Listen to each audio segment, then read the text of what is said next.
Hello Howlers, it's Rebecca here at Mermaids, and this is, if you haven't guessed, a complete spoilery discussion of Morningstar, because I just finished it and oh man, I have to get my thoughts out there. And if you're like me, when I finished reading it, I had so many thoughts and feels, I just had to, I have to share them. And I don't have anybody that's finished reading Morningstar yet that I am friends with, so I have to talk to somebody, so I'm chatting with you. So yeah, let's get into Morningstar by Pierce Brown. A year ago I did this for Golden Sun about 30 minutes after I'd finished reading it. Looking back, it was not so great of a video, but at the time I had a lot of emotions. So I'm doing it again for Morningstar. However, it has been like 2 days since I finished reading it, so I've had some time to gather my thoughts a little bit more with what's happening. So let's just say first off, I mean, Darrow's in a box. That's how we started out. He's been in a box for pretty much a year. Well, 3 months of torture and then now 9 months of in a box where he can't even stretch his legs out. Like, that to me is the worst possible thing you could do to me. I mean, I don't mind so much being alone with my thoughts. Like, that seems to be what bothered Darrow the most. I get it. It's pretty bad torture for him. But for me, just having to lay in a box for 9 months where I can't stretch out and like move my legs. I'm very claustrophobic. That would be really hard for me. I would not like that at all. So what a good job, Jackal, for coming up with a really disgusting, terrible torture method. Like, ooh, hats off to you, even though I hate you. I hate you. You're a jerk. You're a jerk, Jackal. So then he gets out of the box and by one of my new favorite characters, Trig, because Trig is freaking awesome, and so that of course means he has to die immediately. As soon as you get to know him and you start to fall for him, I mean, he's like engaged to this other guy and it's like beautiful and they're from Earth, he and Holiday, and then Trig has to just die for Darrow. I'm like, Darrow, everybody's dying for you, buddy. But I get it, he's the leader of the rebellion. It's his thing. He's the leader of the Rising. I was really sad for Trig and then Holiday and extension because of that. But it's always nice to see new, interesting characters, and this one definitely had that. I mean, we got introduced to not only Trig and Holiday, but we also got Sethy, who is like a badass mofo, you know, she's pretty awesome. Like, she don't take nothing from nobody. I don't want to get on her bad side though. But she's pretty cool. I was glad to see her. I was glad to see Victra was back because I really liked Victra. And just kind of everybody came back and had we had some really great characters. The characters are really my favorite thing about this entire series to begin with. Like, I can't love a series this much if I don't love the characters, and all of these characters are awesome. I want novellas and side stories and spin-offs and prequels of all the characters. I want to know more about them. I want them now. Please, thanks. Okay. So then we finally get back and Severo has come and saved the day with the claw drills coming up from Mars to get him. Like, that's pretty brilliant. You know, I love that. Pierce Brown always makes me guess. He makes me think one thing and then something else gets dropped over here. He's really good at the diversions and I love that. I love that I can never guess where it's going, and this definitely was another example of that. It was really cool, and here's like this Darrow with this like broken body who's like completely like malnourished and he's like down to nothing. He looks like a red again almost. So it's kind of come full circle in a way, and I thought that was so brilliant, so cool that he's back to being nothing, and then he gets carved again, obviously back to the gold but with no sigils. So he's definitely like the person. The red turned into gold, turned into nothing. He is the embodiment of this entire thing. Well, in his absence, we've had Severo leading it with his group of Howlers. I mean, Severo is the best character like ever. Like ever. I don't want to be like, I don't want to be him and I don't want to date him, but I want to be friends with him just because he is so creepy and weird and like awesome at the same time. Like, who doesn't love Severo? He, with his band of Howlers, have been like leading the entire rebellion in Darrow's absence. They, you know, they think he's dead, but they don't really believe it, even though everybody wants to believe it. And just how his like unwavering faith in his best friend that he will come back. But then he comes back and they're not what each other expected them to be. They're not, it's been a year since they've seen each other. They've changed. And I think that you know, they had to kind of combat and come at each other, even though it makes your heart hurt a little bit, because you're like, but you can't fight, you're best friends, please don't break up. But they had to fight. Severo had to realize that he's not the leader, but Darrow is, and you know, he did a really good job in the interim, but now Darrow's back, and Darrow needs to step up and be the leader that he was kind of always intended to be. And I mean, still, Severo takes ownership. He is Ares now in his father's death. I mean, he hangs himself for Cassius, who killed his father. That takes some balls, man. And I love that he and Darrow are like constantly like comparing, well, I was carved for this and that was like super painful. Yeah, well, I hung myself and I did this and I hid in this, and I just love the bromance. I love the bromance so much. One of my favorite things about this series as a whole is Darrow really learning what it means to be a leader, and you know, this whole time he's kind of struggled with what that means and how to be a good leader. I mean, we see it in Red Rising when he tries to take over House Mars. We see it in Golden Sun when he makes all the wrong decisions, and now we see it in Morning Star when he finally is understanding what it means to be a leader and what it means to be a good leader, and how to kind of rally the people in a way that no one else can. And Darrow really is the accumulation of all of his friends and what they make him, and so he really would not be anything without them. And that's one of the biggest points of this book, and I think it's really great that it's not saying one man is perfect, it's one man surrounded by other great men and women is what makes a good leader.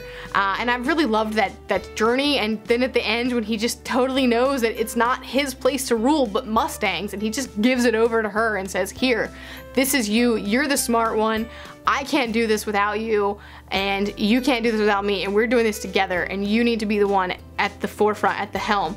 I think that is so great, and it really shows him evolving and growing, because he would never have done that in Red Rising. I was kind of bummed that Io, like I always thought that Io was gonna have more to her story than just having a dream and then killing herself and her unborn child. And then that's kind of like the inciting incident. I always hoped it would be more than just that there would be some other background about her and her story, but there wasn't, and that kind of bummed me out. I kept thinking that she or even Darrow's father would kind of come back. The way that Neril did, which, who didn't see that one coming, right? I mean, we all kind of saw that one coming. I kept hoping that they would, and then they didn't. That was kind of a disappointment for me. Ragnar died. That also was a big disappointment for me. Why kill Ragnar? I get why they killed Ragnar, but still, I really liked him. That was when I knew that stuff was going down. Pierce Brown wasn't holding back. Killed Ragnar. It's like killing Dobby. I did like this like Obsidian Iceland. I thought that was really cool and like brutal, and everything that Darrow's had planned to do just like went immediately, and I mean, it was pretty great. It's pretty great. It's like, you know, what can he do? What can he do? But it really tested his relationship with Mustang, and was Mustang really there for good or for bad? What was she there for? And it, you know, kind of showed her and him that he had what it took. So it was very important, even though it was very brutal and Ragnar died. Speaking of death, Roke's death broke my heart a little bit. I always really liked Roke. I thought he was, you know, he's this quiet poet who, you know, has something kind of hidden behind there because he is in House Mars, so he's got some like ruthlessness hidden. But I always really liked him. He was kind of, you know, the soft-spoken friend, but then he turned and he betrayed Darrow because he has this set of beliefs that he couldn't escape from, and he was so upset with Darrow, and then Darrow was just defending his own, and so they came together. There was no way that like they were ever going to be friends again. Just there's too much bad stuff, too much bad history between them at the time, and I don't think Darrow could ever really forgive him for betraying him the way that he did. However, he does, you know, he does forgive Cassius, but it hurts Darrow when he has to kind of confront Roke like that, and then, you know, Roke does end up taking his own life, which is totally the way that he should go. I mean, he's a poet, for goodness sake, like what other way would he die than to kill himself? He would never let Darrow kill him, there's no way. But it did break my heart a little bit, because I kept hoping, I was like, oh Roke, come to your senses. But then he didn't. So sad. That whole battle though was so cool, it was very tense. I love that there were little like pop culture references scattered throughout it to kind of break the tension a little bit. I thought that the use of the claw drills go in the Helldivers, from, you know, the red Helldivers, going from one ship to the other, like this, like, you know, landing another one and just like clawing your way through the ship, like that's so Darrow, and I love it. he's bringing his roots back. And there's no way Roke would have ever suspected that, and I just thought it was really, really, really cool, and I can't wait to see the film adaptation, which is eventually, one day, hopefully gonna happen. Maybe I missed this, and let me know if I did, but what was it with Mickey's secret project? Like, I love Mickey, I wanted to see more of him, but he was always off on some secret project. Did we ever find out what that was? Did I totally just skim over that and just not comprehend it? Because I don't remember what it was. Please let me know in the comments if I just missed it and tell me what it was, because was it just forgotten or did I just miss it? Now let's talk about this ending here. This like betrayal, non-betrayal thing here that happened with Cassius. I was like, holy crap, what just happened? He just shot Severo. Like, I read it like 5 times and still didn't comprehend it. Because what, like, Darrow, have you never learned? You don't trust people. You don't trust Cassius. You don't trust them. You don't trust Antonia. Then I started thinking about it. And the way he was hesitating about having to cut off Darrow's hand, which by the way, Darrow lost a hand before the biggest like fight battle of his life. What? But anyway, so Cassius was kind of hesitating about that. And so I was like, I wonder if this is all a ruse. Like, if they're just play acting that. And then later on it talked about all the people that he was like fighting for that had died, and it did not mention Severo, so that was like my really like, okay, this is totally a fake. This is totally Cassius like faking everybody out. He and Mustang and Severo and Darrow must have planned it. I mean, there's no, like, it talked about Severo wearing some like armor thing in the beginning, so that was kind of a clue. So I knew there was something off about it. And then lo and behold, like, Aja is kicking ass and taking names like by herself, fighting 3 people, and she's like killing them. And then Severo wakes up because, you know, Darrow stabs him with like the stuff, and which was mentioned in the beginning. And this is not like a new thing. Darrow has used this stuff before with the shot of adrenaline. He's also been brought back from the dead before, so this is not a new idea. So it really didn't take me off guard. I was like, okay, totally, he's not dead. He's wearing like a bulletproof vest. You know, he's not dead. They just faked it. Well, they did. And so I was like, I totally called it. And then Severo, this little like goblin self, jumps in there and just like helps decapitate Aja, and I was like, yes!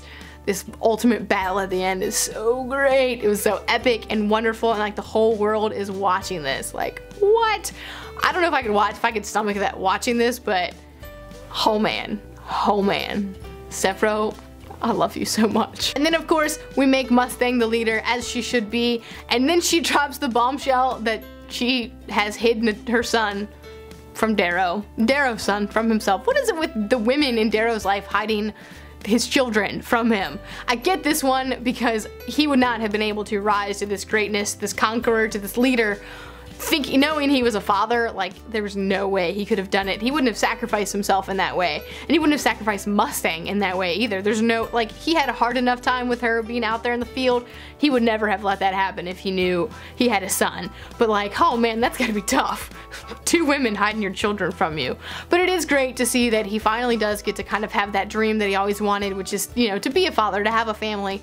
And that's nice, and it's with Mustang, and I always loved Mustang and Darrow together. They really do complete each other in a way that Io and Darrow never did, and I am really glad they ended up together. I felt it was a little cheesy, but it's okay because it's a happy ending, and I love happy endings, and I'm really glad that these characters got one. Whoa, so those are my thoughts on Morningstar. They're a lot, I know. Let me know your thoughts down in the comments. Let's chat. Let's, like, you know, I know there are things that I didn't mention because it's 500 and some pages of crazy. So let me know some of your favorite and least favorite moments in the comments. And that's it for me today. I'll see you next time.